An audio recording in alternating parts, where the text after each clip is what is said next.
ROS is a popular framework used for robotic software development. In this video, we will be installing ROS Noetic on an Ubuntu 20 computer. Note that ROS distributions are OS version specific, which means if you are not running Ubuntu version 20, then ROS Noetic is not the distribution you should install on your system. Check out the ROS distributions wiki page for more information.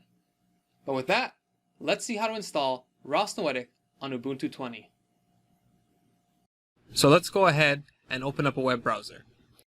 Once it is open, navigate to the ROS Noetic installation page. We are going to click on the Ubuntu link.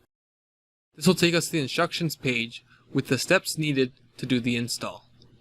Now, regardless of the exact commands you may see on my screen, make sure to follow along based on what the website says in case there are any updates in the future, such as changes in the ROS keys, which has happened in the past before. Overall, the installation steps should be exactly the same as what you see here. Starting off with step 1, configure Ubuntu repositories.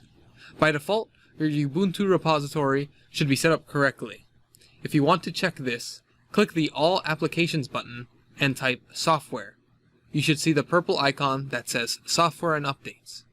We can see here Restricted, Universe, and Multiverse are all ticked already, just as the instruction says.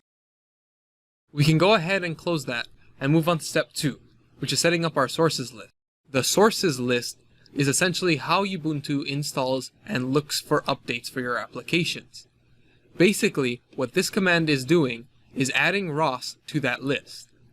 For the sake of time, I won't go into exact detail of what each section of these commands mean. These commands are run in the terminal, so let's go ahead and open it.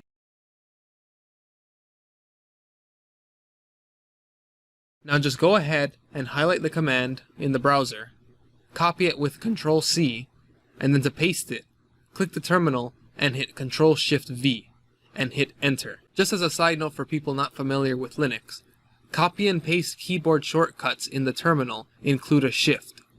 So copying is Ctrl+Shift+C and pasting is Ctrl+Shift+V, because Ctrl+C is the standard shortcut for terminating something running in terminal. As you can see, we get prompted for our password because this command is run with sudo. So go ahead and type in your password and hit Enter. If you misspell your password like I just did, you will get prompted to try again. Okay, and now we see our terminal is ready for another command, which means the one we just put in went through successfully. Great, let's move on to step 3, which is to set up our ROS keys. Let's go ahead and copy this and paste it into our terminal.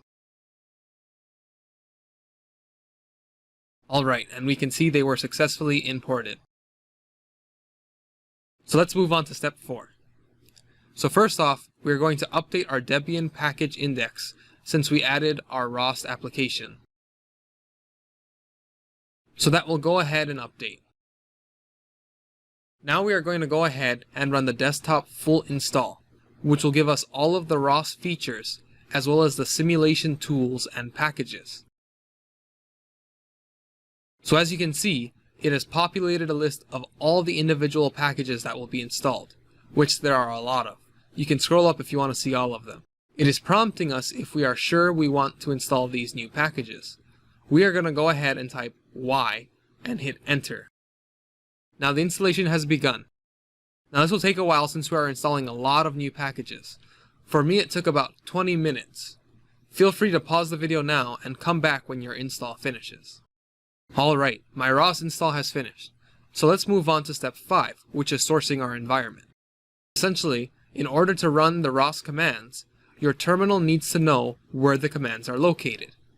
This tells ROS to look at our setup.bash file in the ROS Noetic install path.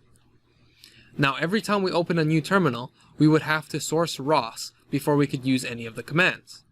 Rather than doing that, we can have our terminal automatically source ROS by telling it to do so in our bashrc file, which is what this command entails.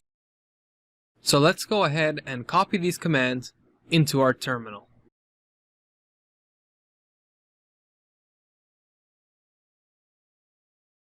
It is worth noting that after I did my initial screencast, the installation page added a 6th step to install dependencies for package building.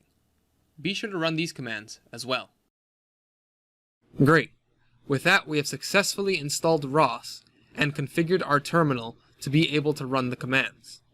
We can go ahead and test that our ROS is working by starting up the ROS master using the command ROS core.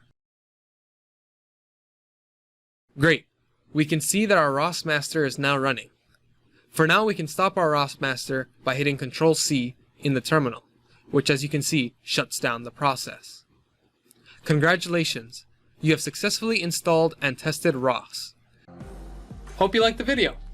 Be sure to like, subscribe, and check out my online Udemy courses. Link in the description below.